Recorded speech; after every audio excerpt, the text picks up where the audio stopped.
வணக்கம். வித்யாவின் தமிழ் சமையலுக்கு அன்புடன் வரவேற்கிறேன். எல்லோரும் எப்படி இருக்கீங்க? நல்லா இருக்கீங்களா? நாம் இன்றைக்கி அரைக்கீரை பொரியல், அரைக்கீரை சூப் இது ரெண்டும் செய்ய போகிறோங்க. இப்போ நம்ம அரைக்கீரை வாங்கினோம்னா கீரையை மட்டும் யூஸ் பண்ணிவிட்டு தண்டை தூக்கி போட்டுருவோம்.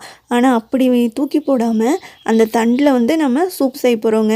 இந்த அரைக்கீரையில் அநேக பெனிஃபிட்ஸ் இருக்குதுங்க.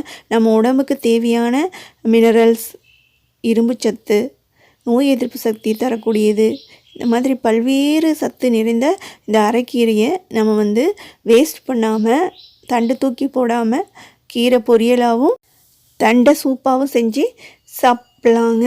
அது இப்போ எப்படி செய்யலான்னு பார்க்குறதுக்கு முன்னாடி வித்யாவின் தமிழ் சமையல் சேனலுக்கு லைக் பண்ணுங்கள், ஷேர் பண்ணுங்கள். மறக்காமல் சப்ஸ்கிரைப் பண்ணாதவங்க கண்டிப்பாக சப்ஸ்கிரைப் பண்ணிக்கோங்க. இப்போ நம்ம கீரையை ஆஞ்சு எடுத்துக்கலாங்க. இப்போ அரைக்கீரை எடுத்துகிட்டு இலையை மட்டும் எடுத்து தனியாக வச்சுக்கலாம், காம்பை தனியாக வச்சுக்கலாம். இந்த மாதிரி எல்லா கீரையிலையும் இலையை தனியாக எடுத்துகிட்டு காம்பை தனியாக வச்சுக்கலாங்க. அரைக்கீரை ஒரு பெரிய கட்டு வாங்கினீங்கன்னா 6 பேர் சாப்பிட்ற அளவுக்கு பொரியலும் கிடச்சிரும், 6 பேர் சாப்பிட்ற அளவுக்கு சூப்பும் கிடச்சிருங்க. பாருங்கள், ஒரு கட்டில் இவ்வளோ தண்டு கிடச்சிருக்கு, கீரையும் நிறையா கிடச்சிருக்குங்க. நல்லா இளம் கீரையாக பார்த்து வாங்கிக்கோங்க. இப்போ நம்ம பொரியல் செய்யலாங்க. ஃபஸ்ட்டு பொரியல் 5 நிமிஷத்தில் சீக்கிரமாக செஞ்சிடலாங்க. ரொம்ப டேஸ்ட்டாக இருக்கும். இந்த மாதிரி நீங்கள் செஞ்சு சாப்பிடுங்க.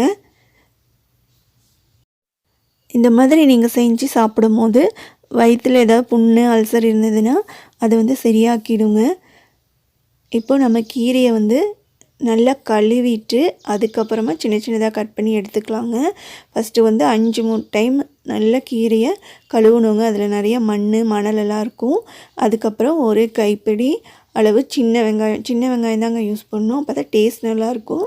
சப்போஸ் உங்கள்கிட்ட இல்லாட்டினா பெரிய வெங்காயம் எடுத்துக்கோங்க. ஒரு பேன் எடுத்துக்கலாம். அதில் தேவையான அளவு 2 டேபிள் ஸ்பூன் ஆயில் ஊற்றிக்கலாங்க. நல்லெண்ணெய் ஊற்றிக்கோங்க. அதுக்கப்புறமா கடுகு, உளுந்தப்பருப்பு, 2 வரமிளகாய், உங்களுக்கு காரத்தை தகுந்தபடி வரமிளகாய் போட்டுக்கோங்க. நம்ம வேறு காரம் எதுவுமே சேர்க்க போகிறதில்ல, அதனால் காரத்தை தகுந்தபடி வரமிளகாய் போட்டுக்கோங்க. அது நல்லா ஃப்ரை ஆனதுக்கப்புறமா நம்ம சின்ன வெங்காயம் 2 கட் பண்ணி போட்டுக்கலாம். ஒரு 20 சின்ன வெங்காயம் கட் பண்ணி போட்டுக்கோங்க. அப்புறம் பூண்டு சின்ன சைஸாக இருந்ததுன்னா ஒரு 6 பூண்டு எடுத்துகிட்டு தோலோடையே தட்டி போட்டுக்கோங்க. பெரிய சைஸாக இருந்தால் 4, அவ்வளோதாங்க. அது நல்லா தட்டி போட்டுக்கலாங்க. கட் பண்ணி போட வேண்டாம், தோலோடையே போடலாங்க. ரொம்ப நல்ல வாசனையாக டேஸ்ட்டாக இருக்குங்க. இப்போ வெங்காயம்லாம் ஓரளவுக்கு நல்லா ஃப்ரை ஆனதுக்கப்புறமா, ரொம்பலாம் ஃப்ரை ஆக வேண்டாம், லைட்டாக ஃப்ரை ஆனால் போதுங்க. இப்போ நம்ம கீரையை போட்டுக்கலாம். கீரையை போட்டு நல்லா கிளறி விட்டுக்கலாம்.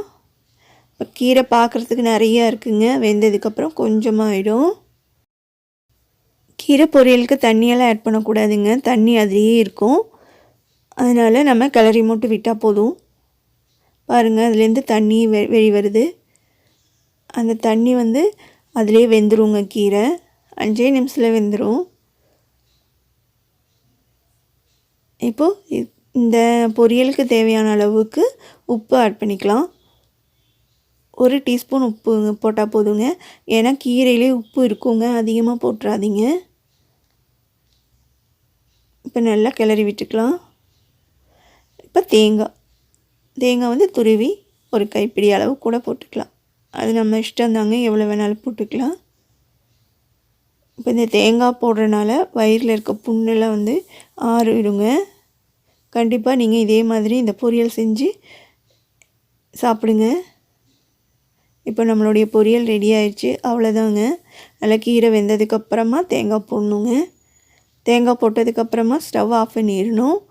ரொம்ப நேரம் தேங்காய் போட்டு வதக்கக்கூடாது. பாருங்க, நம்மளுடைய சுவையான டேஸ்ட்டான சத்தான கீரை பொரியல் ரெடி ஆயிடுச்சுங்க. இதே மாதிரி நீங்கள் செஞ்சு உங்கள் ஃபீட்பேக்கு கீழே இருக்க கமெண்ட் பாக்ஸில் கண்டிப்பாக சொல்லுங்கள்.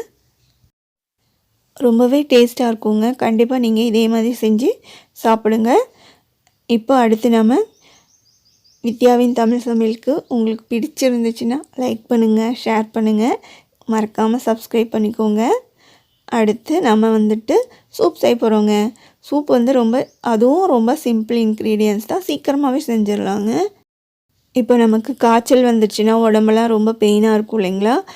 அப்போ வந்து இந்த சூப்பு இந்த கீரையும் செஞ்சு சாப்பிட்டோம்னா நம்ம திரும்பியும் அந்த இழந்த அந்த பலத்தை திரும்ப பெறக்கூடிய சத்து இந்த அரைக்கீரையில் இருக்குங்க. இப்போ இந்த அரைக்கீரை வந்து நல்லா கழுவிட்டு அதுக்கப்புறமா சின்ன சின்னதாக கட் பண்ணி எடுத்துக்கலாங்க. கழுவிட்டு தான் சின்ன சின்னதாக கட் பண்ணி எடுக்கணும். இப்போ நான் கட் பண்ணி வச்சுருக்கேன்.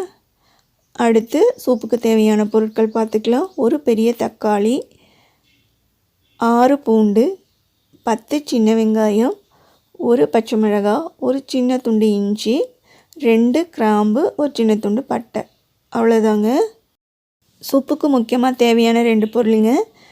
ஜீரகம், மிளகு. இதுதாங்க டேஸ்ட் அதிகமாக கொடுக்குறது. அது 1 டேபிள் ஸ்பூன் எடுத்து வச்சுக்கலாம். இப்போ ஒரு பேன் எடுத்துகிட்டு எண்ணெய் ஊற்றிக்கலாங்க. இல்லாட்டினா பட்டர் இருந்துச்சுன்னா ஒரு சின்ன துண்டு பட்டர் ஆட் பண்ணிக்கலாம். நான் ரெண்டுமே ஆட் பண்ணியிருக்கேங்க. 1 டீஸ்பூன் ஆயில் ஊற்றிருக்கேன், ஒரு சின்ன துண்டு பட்டர் போட்டிருக்கேங்க. உங்கள்கிட்ட இருந்தால் ஆட் பண்ணிக்கோங்க, இல்லைன்னா பரவாயில்ல. பட்டை, கிராம்பு, பச்சை மிளகாய் எல்லாம் அப்படியே போட்டுக்கலாங்க. அப்புறம் இஞ்சி, பூண்டு, சின்ன வெங்காயம் வந்து தட்டி போட்டுக்கலாம். மெதுவாக லைட்டாக தட்டினா போதுங்க. லைட்டாக தட்டி போட்டுட்டு ஒரே ஒரு செகண்ட் போதுங்க. ஒரு செகண்ட் வந்து நல்லா கிளறி விட்டுக்கலாம். அவ்வளோதாங்க. அப்புறம் தேவையான அளவு தண்ணி ஆட் பண்ணிக்கலாம். இப்போ ஒரு 6 கப் இல்லைன்னா 7 கப் தண்ணி ஊற்றிக்கோங்க. அப்புறமா நம்ம கட் பண்ணி வச்சுருந்த தண்டை போட்டுக்கலாம். அரைக்கீரை தண்டு ஆட் பண்ணிக்கலாம். அப்புறம் தக்காளி வந்து சின்ன சின்னதாக ஸ்லைஸாக கட் பண்ணி போட்டுக்கலாங்க. அப்புறம் 1 டேபிள் ஸ்பூன் ஜீரகம், ஒரு 2-3 வெந்தயம் போட்டுக்கலாங்க. ஏன்னா நம்ம இது வந்து ஹெல்த்தியான ஃபுட்டாக செய்கிறனால வெந்தயம் சேர்த்துக்கிறது ரொம்ப நல்லது. அதுக்கப்புறமா தேவையான அளவு மஞ்சத்தூள், 1/2 டீஸ்பூன் மஞ்சத்தூள் ஆட் பண்ணிக்கலாம். இப்போ எல்லாம் நல்லா மிக்ஸ் பண்ணி விட்டுக்கலாங்க. இப்போ இது வந்து நல்லா கொதிக்கணும். இப்போ நல்லா கொதிக்குதுங்க. தேவையான அளவு உப்பு ஆட் பண்ணிக்கலாம். நான் 2 டீஸ்பூன் உப்பு ஆட் பண்ணியிருக்கேன். உங்களுக்கு எவ்வளோ உப்பு தேவையோ அவ்வளோ பார்த்து ஆட் பண்ணிக்கோங்க. இப்போ கீரையில் இருக்க தண்டு எல்லாம் நல்லா வேகணுங்க. மூடி போட்டு வேக வைக்கக்கூடாது. கீரை சமைக்கும் போது எப்போவுமே மூடி போட்டு வேக வைக்கக்கூடாதுங்க. ஓப்பன்லேயே வேக வச்சு எடுத்துக்கலாம். லாஸ்ட்டாக கொத்தமல்லி ஆட் பண்ணிக்கலாம். கருவேப்பிலை, கொத்தமல்லி ஆட் பண்ணிக்கோங்க. அவ்வளோதான். பாருங்கள், நல்லா வெந்துருச்சு. 5 நிமிஷத்தில் வெந்துடுங்க.